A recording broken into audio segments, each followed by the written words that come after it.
I always wanted my son Isaiah to grow up with his father present in his life. I made sure I got married before I had any children to make sure of it, but 5 years into our son's life, I found out the cheating scumbag had been sleeping with prostitutes almost the entire time we were together. I had no choice but to divorce him. Over the years, Isaiah's father has come in and out of our lives. I would be happy to say that his son looks up to him, but obviously, he hasn't set a great example. I've basically done all the actual work to raise Isaiah, and for many years, I didn't have the time to date other men. That's why I was so happy when I met James. I felt like I finally found a decent man to date and bring around Isaiah. James and I have been together for 2 years now. Things are wonderful between us, but sadly, Isaiah never got along with him. When it started out, Isaiah made it clear that he would never let James replace his father, but I could never seem to get him to understand that wasn't what was happening. I did want James to be his stepfather when we married, but I just wanted Isaiah to see that there was more than one kind of man that he could grow up to become. Unfortunately, James didn't exactly handle the situation well either. He was patient at first. After that point, there was nothing but animosity between them. James hated Isaiah almost as much as Isaiah hated him, for getting in the way of his relationship with me, for constantly threatening him, and even making it so that he was worried about having children with me. Slowly, I realized it went even further than that. James was actually scared of Isaiah, and he had every right to be. I started to lose touch with my son, and he got more out of control every day. He became more aggressive and violent as the days went by. One day, close to Father's Day, James and Isaiah fought physically for the first time. It happened so suddenly. James was over at my house while Isaiah was with his father. I went to the bathroom for a few minutes, and during that time, Isaiah came home and saw James on the couch, thinking he had been alone in the house. Isaiah got furious because he thought James had started living with me. I heard the initial yelling from the bathroom. Damn it, I said stop! What the hell is wrong with you guys? Well, who are you gonna kick out of the house? Shut up, skank! You're the one who got with this piece of shit instead of being with Skank. Don't call your mother a skank, you little punk! I should beat your ass for that! You're not my father, bitch! God damn it, I said stop! What the hell is wrong with you guys? Skank, who are you gonna kick out of the house? Your son or your man? Neither. Screw this! I'm going back to Dad's! Go ahead, punk! Run away! I was at my wit's end with both of them. Despite James knowing how volatile Isaiah was, his ego always got the better of him and he tried to put Isaiah in his place. Having never even been a father, he always failed miserably and made things worse. They had only been left alone for a minute before they started fighting, and even though I was right there, Isaiah still got violent. My only hope was that they would eventually bury the hatchet, but that seemed extremely unlikely. Father's Day was coming up, and I had plans for James, Isaiah, and his father to meet with other members of the family around. The idea was that they could all talk without fighting, since they wouldn't want to embarrass each other in front of the entire family. Tragically, we never got to that point. The day before Father's Day, I was at work, and I kept getting texts from Isaiah. It was all just threats. Horrible threats that he was going to kill James for Father's Day. I was absolutely terrified, but I didn't want to call the cops until I was 100% sure I had to. Instead, I got out of work early and raced home. I didn't know what I was going to walk into.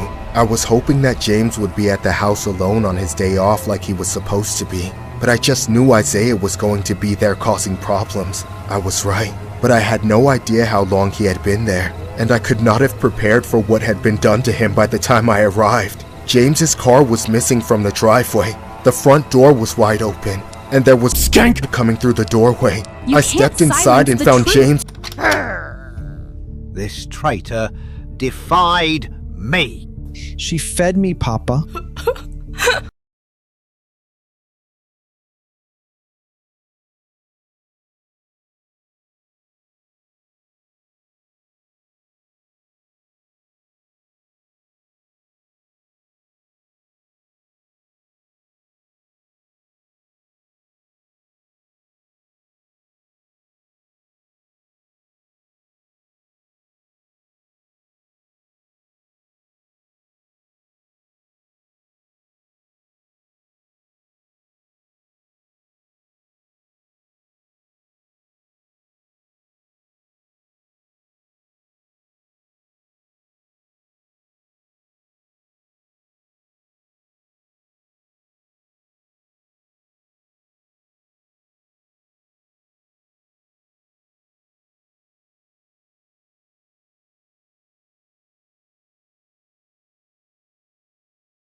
She fed our children. Silence them all! No, I won't hurt my people. You don't have to serve this cruel Skank! We stand with the people! Revolution! He was a goner by then. I collapsed to my knees and called, Please! I'll change! I was following orders! Forgive me. You chose right. Papa, you're my hero! I had the worst Father's Day experience of my life. It wasn't even with my dad, but with the man I was seeing at the time, Chris. He happened to have a wife who was pregnant, as well as 2 kids already, so it was a messy affair from the very beginning. I was never proud of it, of course. I didn't want to be a homewrecker, but we just sort of fell into each other's arms one night at a bar. Then he told me about his family afterwards. I figured the damage had already been done, so I decided to keep him around. He was the one who had to keep it a secret, and I just had to deal with feeling shitty about it for a few days. Chris would always sell out to his wife and come over every time she went on a business trip for work, just so he could sleep with me.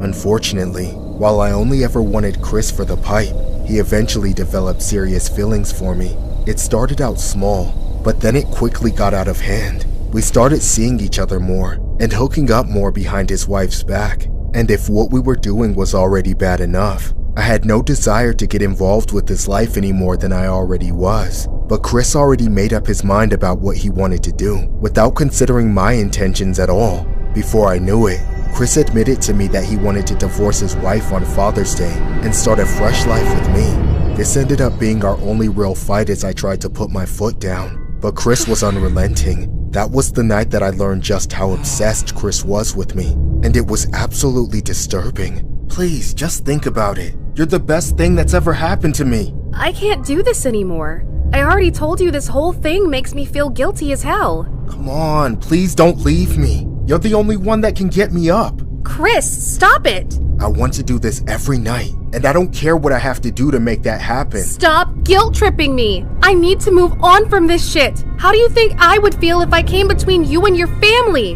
What about your wife?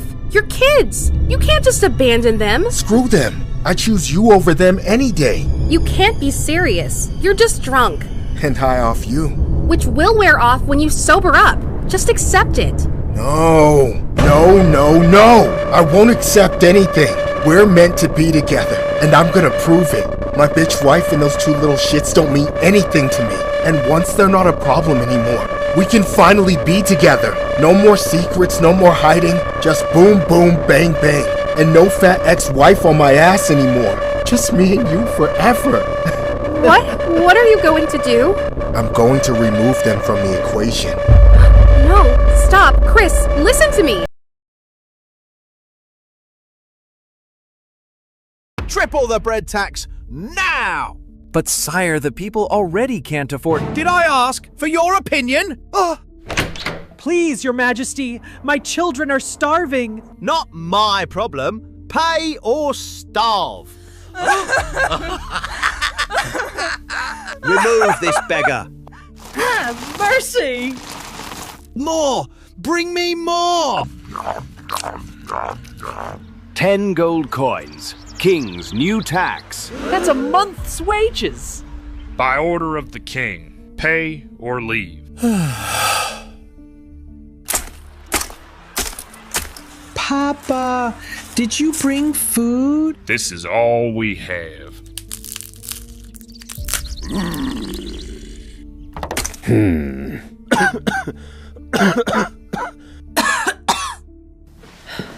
We're guards, but still starving. Sorry. Huh?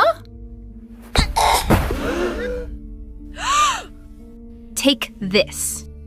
Huh? I'm sorry. It's illegal. Your family starves too. The king wants to starve us. We'll make our own bread market. Huh? The king will reward me well. The baker gives free bread, sire. Arrest her! Now! My reward, sire? There. Now go! No! You can't silence the truth. This traitor defied me. She fed me, Papa. She fed our children. Silence them all! No! I won't hurt my people. You don't have to serve this cruel bacon. We stand with the people! Revolution! Coins. King's new tax. That's a month's wages. By order of the king, pay or leave. Papa, did you bring food? This is all we have.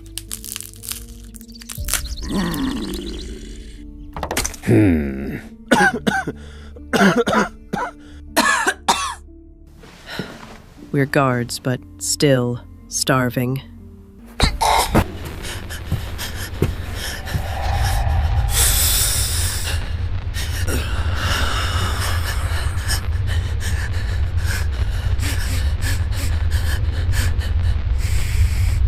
It's not you, good girl. What about you? No.